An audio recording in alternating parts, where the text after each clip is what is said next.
Hello everybody, this is Niklas Hoschmidt and welcome to another Rook Endgame lesson, and today I would like to look at a specific scenario where the king is cut off by one file. So we see this exact position, and in general what I want you to remember is that whenever you can, cut off your opponent's king, either like this, which is vertically, or like this horizontally if possible, and we'll also see some examples horizontal cutoffs in a later video.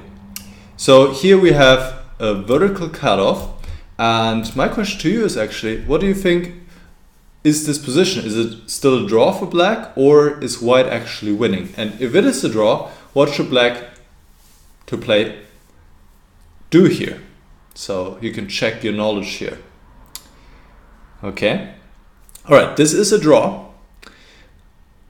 And I think one important takeaway or one important rule of thumb is here that as long as the pawn has not crossed the 5th rank, or if you're playing black the 4th rank, then black can still hold. So if the pawn has crossed, if the pawn was one forward and the king was one forward, it would be losing for black, but as it is right now, it's still a draw.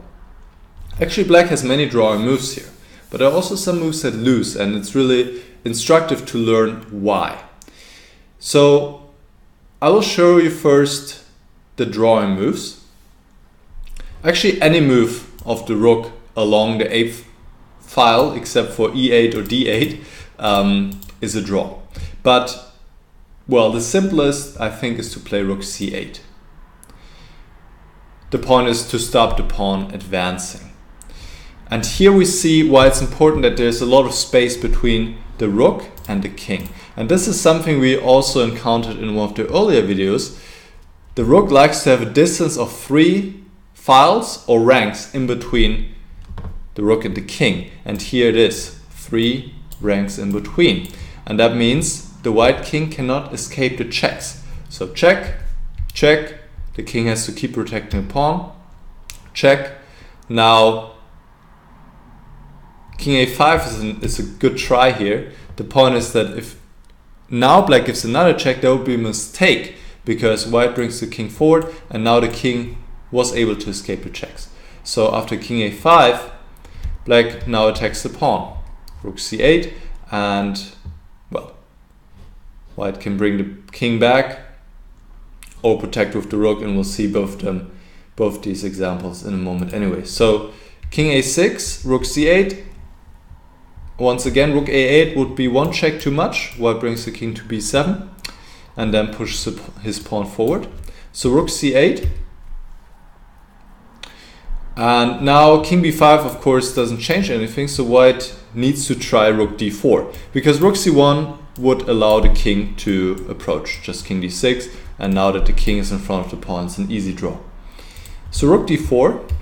And now black can go king e5. Attacking the rook. The rook would like to stay on d4, because if he goes along the 4th rank, then the black king can once again come to d6. Or actually, even better is here to play rook b8 to cut off the white king. That's a smart move here. That's a draw. So rook d5 check, king e6. And now once more the pawn is attacked on c4. Let me just point out real quick, king e4 would be a mistake. White now plays king b5, and now the king is cut off, not only vertically but also horizontally, and that's a very bad position to be in, and white is winning here.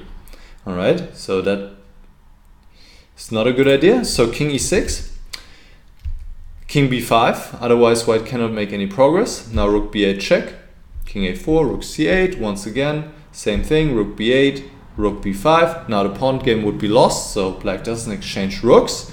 He moves the rook away, rook h8. And now, well, rook d5 doesn't make any progress. The rook comes back to give a check. And after rook b7, black can play king d6, king b5, and now check.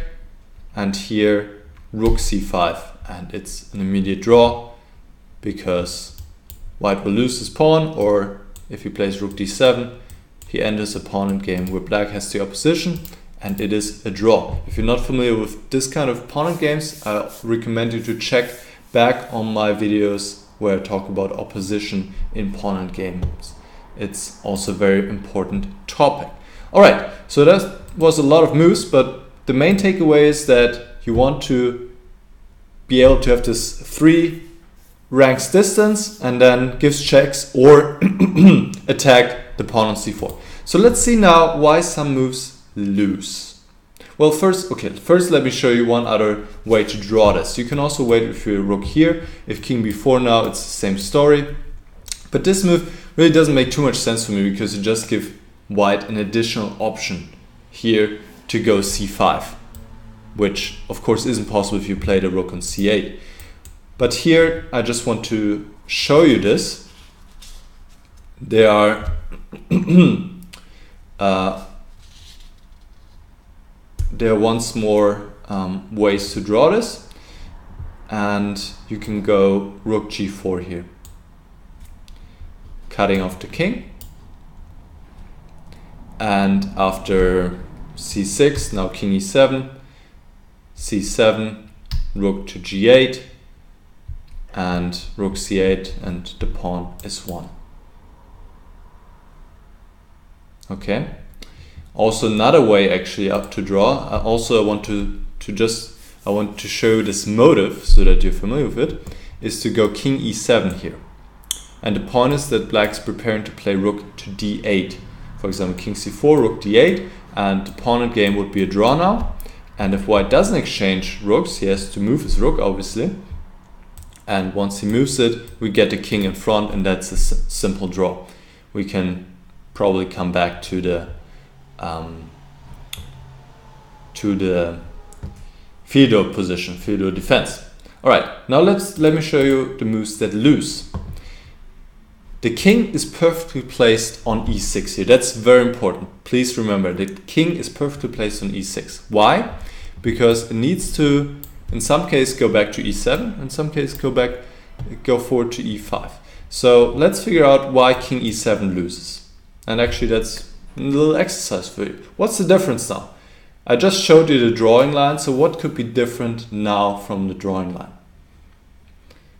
Alright, the difference is that in one variation we saw the king has to be able to attack the rook on d4. Let's see how this plays out. King b4, dum da dum da dum, check, check, check. Now we cannot give another check as white would bring the king to b7, so rook c8, and now rook d4, and now we're too far away. We need to play king e5 now. We're too slow, we play king e6, but now white is in time. He goes king b7 and king b6. He pushes the pawn forward. The pawn has crossed the middle of the board, and white is winning. He'll get into the Lucchini position sooner or later and win from there. And I'll also have published a video on that if you're wondering what the heck that is. Alright, so this is why king e7 loses. So why does king e5 lose then?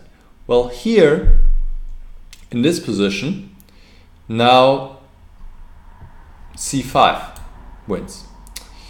And why is that? After rook h4, now we're not in time to bring the king back to e7, right?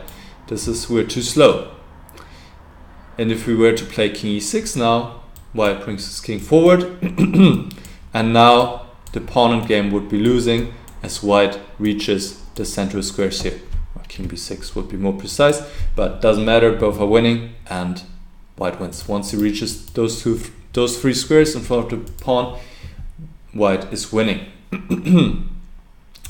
So what about this cutoff idea now, rook h4? Well, here white plays rook d8. In the other position with the king on e6, we could now king e7, just challenge this rook. Now we cannot. And if king e6, white goes c6 and threatens to go c7, and that's pretty tough to stop. If we play rook h7, the king comes to support, and once again white is winning.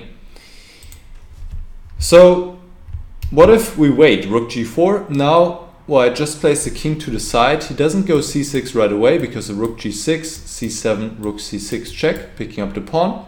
So that's why white steps to the side of the king, preparing c6, and black doesn't have more useful moves to make either.